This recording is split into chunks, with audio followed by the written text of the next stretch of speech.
So today's the day I finally get to cut open my little Partho clutch. Now I've already had a little sneak peek, so if you do follow me on Instagram you would have seen that I did cut a little bit, just because I'm not entirely sure when this clutch was laid. I probably found it, I want to say about a week, just because when I go through and change waters I do that on a weekly basis. So I would have checked it about a week ago, so I'm not entirely sure when this clutch was actually laid, but I sort of started my timer from that day as if that was the day that she laid, basically. So today is actually day 52 from the day that I found the eggs. So it could be day 55, it could be longer for all I know. But I just wanted to cut the egg yesterday just to double check everything was going alright, just because you can get a lot of issues with Partho clutches and things like that. And from what I saw, if you follow me on Instagram, you would have seen I think I've got something special in there. And all night I've been thinking about it, and I thought, today it's day 52, it's only a couple of days earlier than 55. So I think I'm just going to cut it, just because I want to make sure everything in there is spot on, basically. Just because I know they do sort of struggle sometimes when they are being born and things like that. So yeah, I want to get straight into it. I'll quickly show you the mum, just so you can see her, basically, because she's not that big. I think she's probably around 1200 grams, so she's almost getting to that sort of minimum breeding weight. I like to sort of, I know a lot of people say about 1500 grams. I sort of try and go for about 1800 as a minimum, just because you've got that cushion, basically. I think it's just better for the snake. I think the longer you give them to mature, the more weight you can pack on them, the better it is for them. So yeah, it wasn't ideal, but she decided she wanted to have eggs, so yeah, that's it is what it is. So I'll quickly grab her out just so you can see her. So this is her. As you can see, she's not huge by any means. She's definitely not breeding weight at all, but she decided to go. She is currently in shed, so she's a lot darker than what she normally is. But yeah, she is just a normal, and she's double het for VPI, Exantic and Clown. This is a girl I produced about 2.5 years ago. As you see, again, for her age, she's not massive. I think I've said this in previous videos, I don't tend to power feed my animals. They'll grow as they grow, basically. I'm not in any rush to get them up to breeding weights and things like that. But yeah, her sister is slightly bigger, so I do have 2 of these. The sister is slightly bigger, she's sort of in the racks growing. She's doing a little bit better, and I do have a male lined up for these. I've got a pastel GHI that's double het Exantic Clown that I produced probably last season. So by the time he's up to size, I'm hoping that other female, the sister of this one, will be up to size.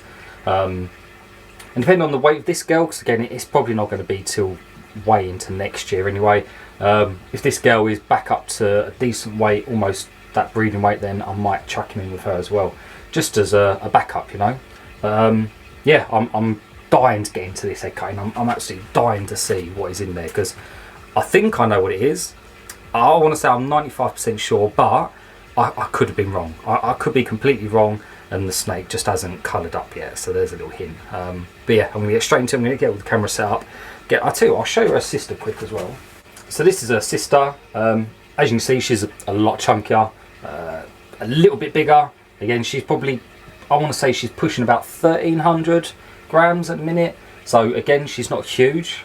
She did take her time when she was feeding, things like that. But yeah, it's exactly the same. And yeah, it does look like an all, but you can see the het influence coming through. They do just look different. If you used to come across this in the wild, I definitely think you'd look at it and go, yeah, that's a dinker. Checking out one of the females up there. But yeah, you definitely walk past it and think, yeah, that definitely looks like a dinker project. You can just see the alien heads are just completely blown out. It's just, yeah, it just looks completely different to most normals, really. But yeah, I'm really happy with these girls. I did have a male that I was holding, but I thought it was a male, but it turned out it was actually a female. So I was going to put that male back to these at some point, but yeah, it turned out it was a female, and I just ended up selling it anyway. So I've got these 2. Once I get a visual of these 2, I probably will be moving them on. So I'll quickly show you how I've actually set this little egg box up. So I didn't want to set up a huge egg box, just because it just seemed like a bit of a waste, and it was a bit of a rush job at the time. So this is basically what I've done. So I've just got one of them Braplast tubs that you'd normally put snakes in. Hasn't got any holes around the side or anything like that. The tub's completely sealed around the outside. It just has ventilation holes along the top of the lid. And what I've done is just put some electrical tape over that, just to try and keep some of that humidity in. And then for substrate, I didn't I didn't use any substrate, to be fair. I literally filled the bottom of it with water, and then you can see here I've made like a little boat. So I literally just got like a little plastic food container. I cut that down and I literally just floated that in the water basically, and yeah, that's how I've incubated this egg. It's done the job. It's worked really well, and yeah, no issues. So you can see I did make a slight little cut there yesterday just because I wanted to check on the egg. From what I could see from that tiny window, I could literally just see a bit of belly and a bit of dorsal stripe, and that's about it. So what I want to do is I want to get this out. I'm not going to make huge cuts in this. I'm going to open it up just enough so I can actually have a fairly decent look on the inside, just because I don't want to mess around with this egg too much, because I know it can be quite fragile. So I'll try and get you zoomed in as far as I can. So yeah, this is what I think I saw yesterday. I'm going to be over the moon, like absolutely ecstatic. So again, I'm going to be very careful. Just going to push the scissors up against the top of the egg, make small teeny cuts. But yeah, like I said on my Instagram post, the reason I wanted to cut this egg open is because normally the eggs are these are quite soft and pliable. This is like, I don't know if you can hear, let me hold it up to the camera. Can you hear that popping? So the outside of the egg is actually quite hard. And the humidity in here was brilliant. The humidity was built right up in there, so it definitely had the moisture in the air. So I don't know if it's just because of the egg, the way it was born. I really don't know, but I wanted to cut a hole just in case the snake was trying to get out. I wanted just to make sure everything was ready for it, basically. Oh, I'm really nervous about opening it. I'm really nervous.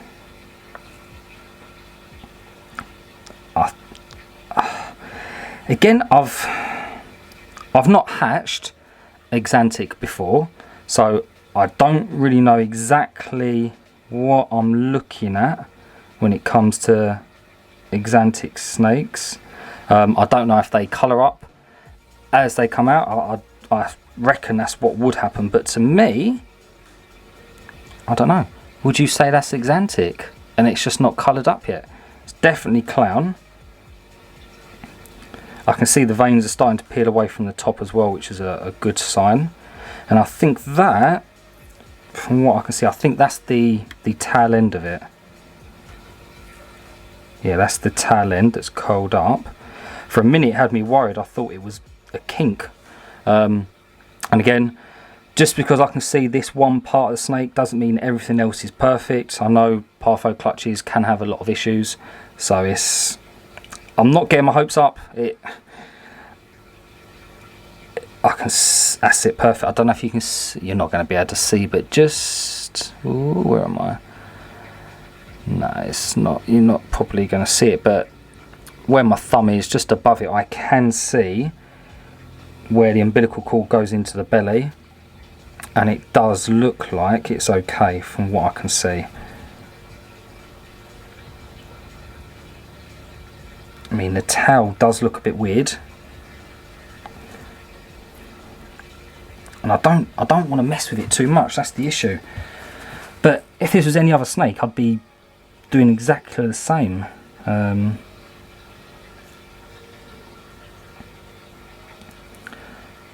It's got a lot of stripe in there. I mean, that, looking at it, I'm not going to lie, I do think there is some kinking, which is a shame. And this is one of the reasons why I did want to open it, just because I think I knew what I was going to be getting, and I just didn't want to get my hopes up. But it does, like I said, that tail end does look a little bit odd. It's a little bit chunkier than what I would have liked to see, so that probably is an indicator that it's not great. But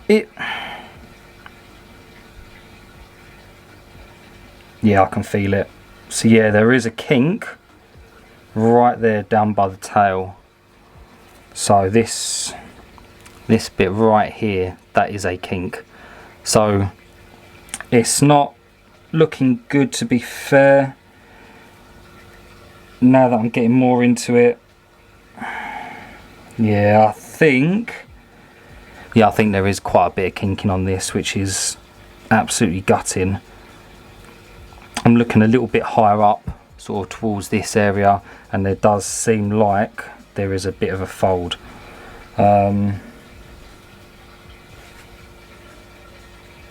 Yeah, nice. I'm not sure if that's yolk or if that's snake there. I think that could be yolk. But yeah, I think this snake is going to be rather kinked when it comes out, which isn't going to be great. Again, I knew there was a chance of this just because of what I'd read up on and a few videos that I'd seen. You think that the snake's copying its own DNA, its own genetic material, so it's only sort of getting half of what it really needs when it's trying to replicate itself. So that's why a lot of Partho clutches do come out with a lot of deformities and things like that.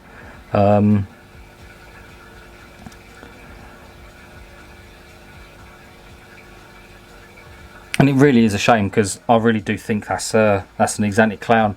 If that had come out completely healthy, happy, normal, without any kinking, I would have been over the moon with that, absolutely over the moon. But because it is, I can see the kinks, I can feel the kinks. It is a kick to the nuts, you know. But again, it's nature. It is one of those things, and I can't say it's anything I did, just because I didn't actually pair the snake, so I don't think it's anything I did wrong. But yeah, it is just a massive shame. But you never know. You never know. It may be okay. The kinks might not affect it. You never know. So I will, if it does come out of the egg, I will try and give it every opportunity that I can, just to make sure that it does survive. But yeah, just looking at it, it does look like a bit of a train wreck in there, to be fair. And it's not nice, because obviously you can see the animal and you don't know whether it is suffering or not, but yeah, it is one of them things. So I'll probably leave the video there. I will do an update on it. If you don't follow me on Instagram, go over and check out my Instagram page, just because I do update everything there before it goes onto my YouTube.